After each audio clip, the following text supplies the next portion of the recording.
Today we are moving on to lesson 1.2.3, creating exponential equations. And the objective for the day is that students will be able to create and solve exponential equations. Let's start out with our vocab. We have 3 vocabulary words today. The first is exponential equations. Exponential equations are equations with the variable in the exponent. So we have been working with linear equations, y equals mx plus b. Now we're going to be moving to an equation where the x is not just a regular number, it's actually an exponent. Our next term is exponential growth. In exponential growth, the base is greater than 1. So we wrote down over here, b is greater than 1. We'll talk more about the base and what b is later on. So exponential growth, b is greater than 1, and the value increases rapidly. So that means as we go further along, if you were to have a graph, as we go further along the x-axis, the y-axis increases at a greater rate. So it would be something like this. Our next term is exponential decay. Exponential decay, the base is between 0 and 1. I represented that with an inequality here. 0 is less than b is less than 1. So that means 0 is smaller than b, but b is bigger than 1.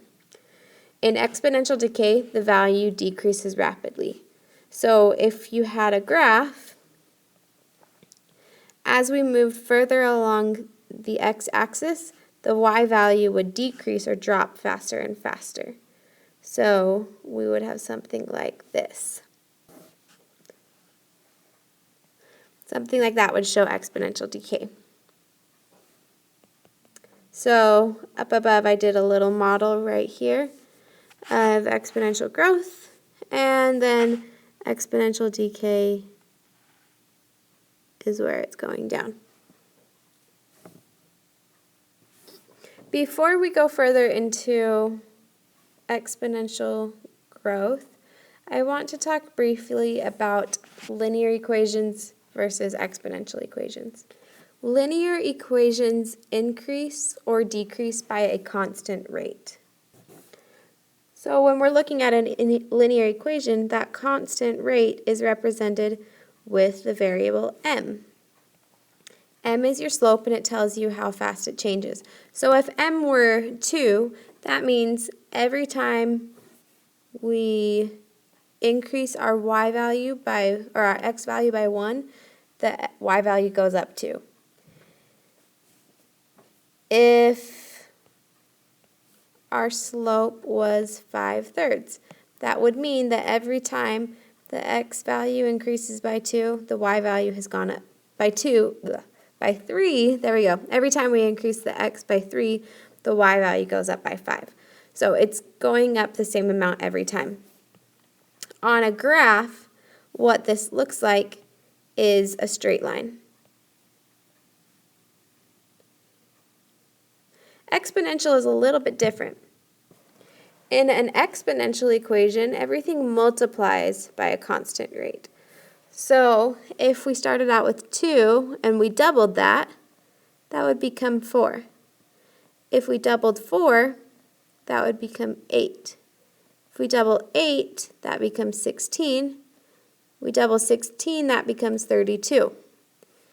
In a linear equation, the difference between all of these numbers would be the same. So the difference from 2 to 4 is 2, which means that we would add 2 more to get 6. If you add 2 more, that would give you 8. Add 2 more, that would give you 10. Here we're doubling, so the number is getting bigger faster. When you draw that, it looks something like this.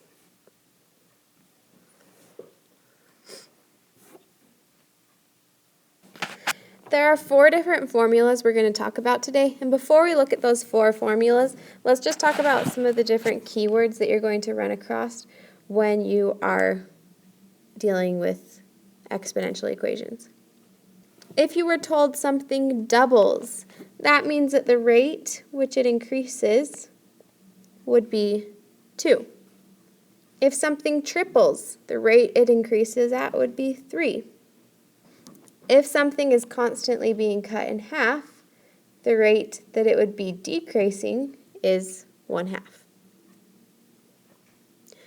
So jot down those keywords, keep them in mind, and let's go ahead and start looking at this formula, or these different formulas, and find out what does B represent.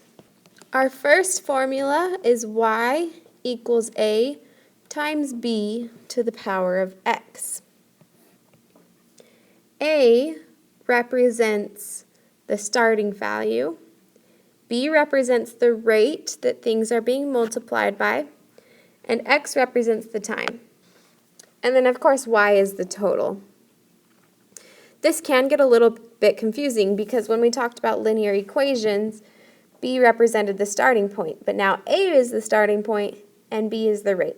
So please make sure you're writing down this formula and you're also writing down what each variable represents, so as you solve these you won't get quite so confused.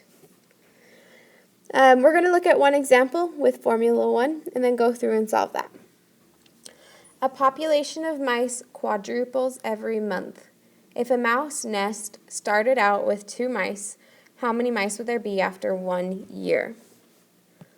I'm going to follow the same process that I always follow when I am solving word problems. So first, I'm going to read through it, which we just did. Then I'm going to list my knowns. So I saw up here that the population of mice quadruples. I also know that the nest started out with 2 mice. And I know that we are talking about a 1-year time period. Now that I have my knowns, I'm going to go ahead and list what my unknowns are, or what I'm trying to figure out. So it asks me, how many would there be? I don't know how many mice there's going to be after a year, so that is my unknown. Now that I've listed my knowns and unknowns, I can start to create the equation. Well, we already mentioned that the formula has y, the total, a, the starting value, b, the rate, and x, which is time. So let's figure out which of the knowns and unknowns represent y, a, b, and x. So the population quadruples. That's how fast it's growing, which is the rate. So I'm going to label that as B. It started with 2 mice. Well, starting with 2 mice is the starting value, and the starting value is A. So let's label this with an A. We're looking at the population over 1 year. 1 year is obviously time, so we label that as X. And then we are trying to figure out the number of mice after 1 year. So we're trying to figure out the total number. Well, total is Y. So I'm going to start out with Y equals, next is A. Our A is how many we started with, which was 2. 2 times B. B is the rate at which it's growing. I'm actually going to do that with a parenthesis. So B is 4 because we are quadrupling. And then the exponent, our X, is 1 in this case for 1 year.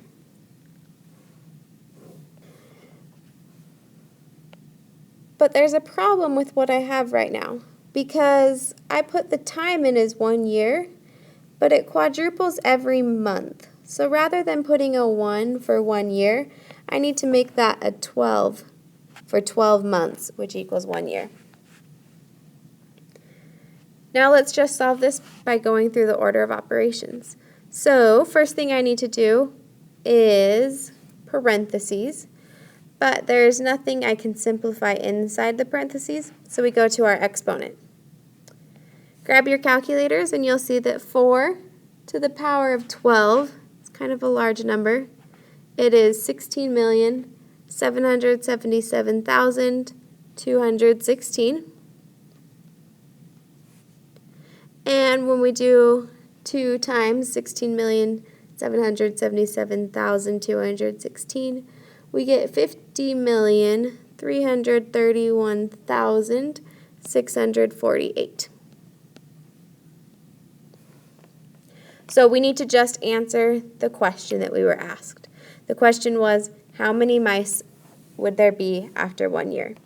So I wrote my sentence down here. There would be 50,331,648 mice.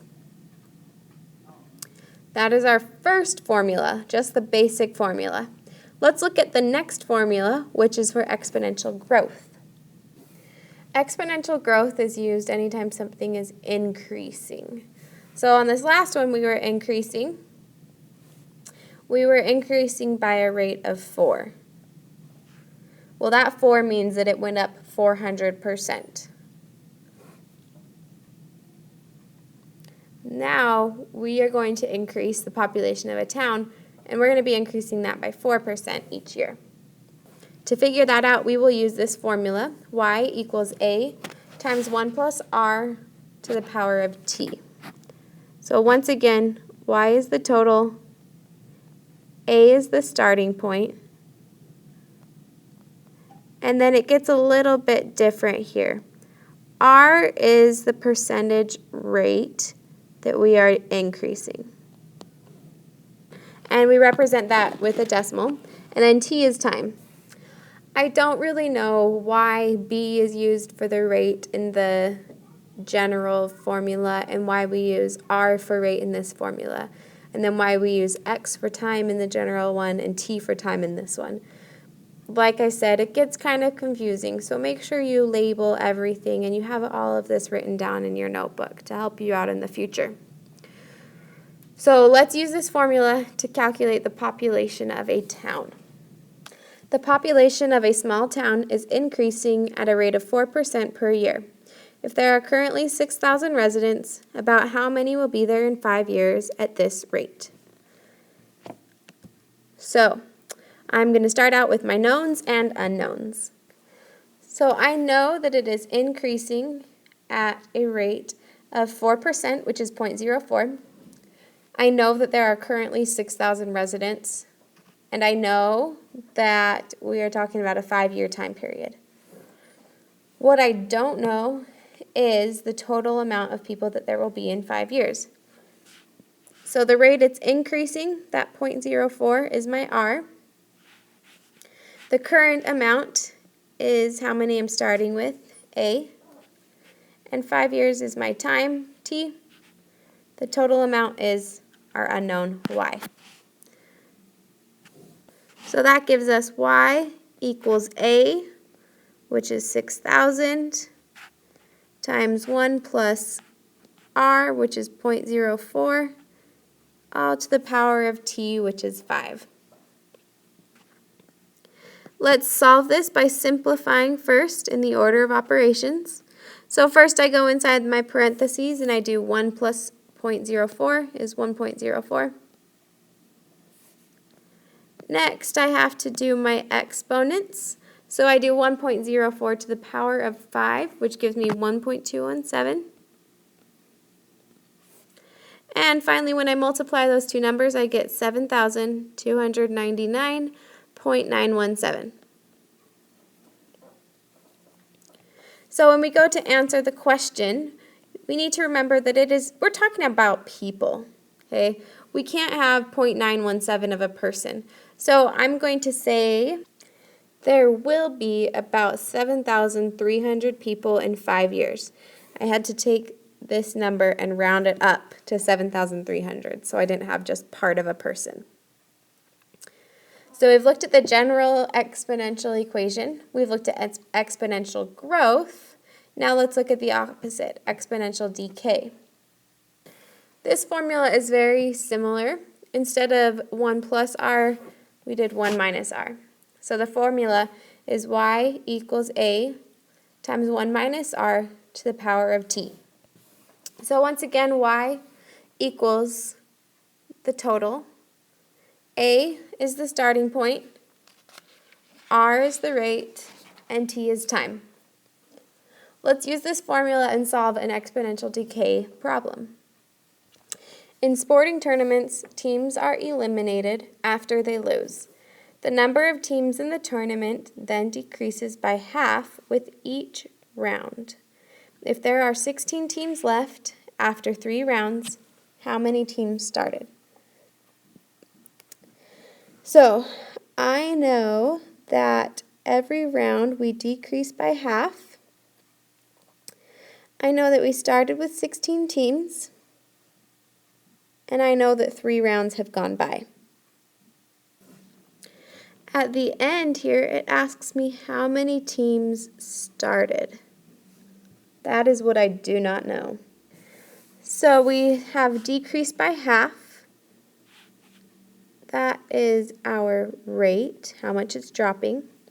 We have 16 teams left. That's how many teams there are at the end. So this is going to be the total. On the last 2 problems, we've solved for y. This time we already know what y is. And we know that this happened after 3 rounds. So our time period that's gone by is 3. What we need to figure out is how many started. Well, starting point is represented with A. So this time, for y, I'm going to have 16. Y equals A. I don't know what A is right now. Times 1 minus r. R was 1/2. And that's to the power of t, which is 3. So let's simplify this inside the parentheses first. 1 minus half. If you have a whole and you take away a half, there's only a half left. And that's to the power of 3. 1/2 to the power of 3. So 1/2 times 1/2 times 1/2.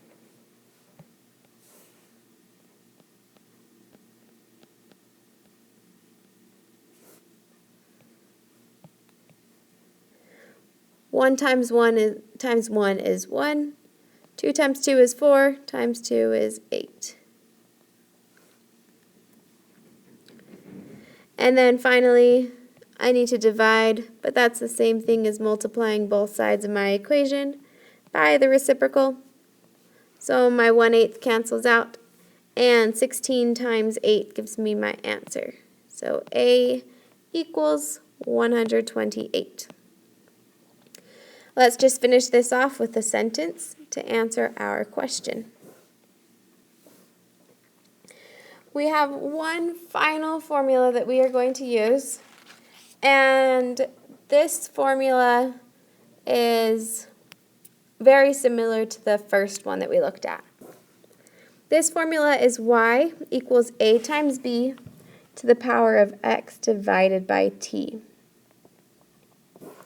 So just like the first formula we looked at, y is the total, and a is the starting point, and b is the rate. Now we also actually have x in there, which x, I'm going to write this off to the side, x represents the amount of time that's gone by. Now t is that new part, and t is something that we use if the repeating unit is something other than 1. So let's talk about a few examples where the repeating unit is something other than 1. If you were to say that something triples every 5 hours, it's tripling, which means that b is 3. And let's say 20 hours goes by. X would be 20, but we're going to divide that by 5 because it's only happening every 5 hours.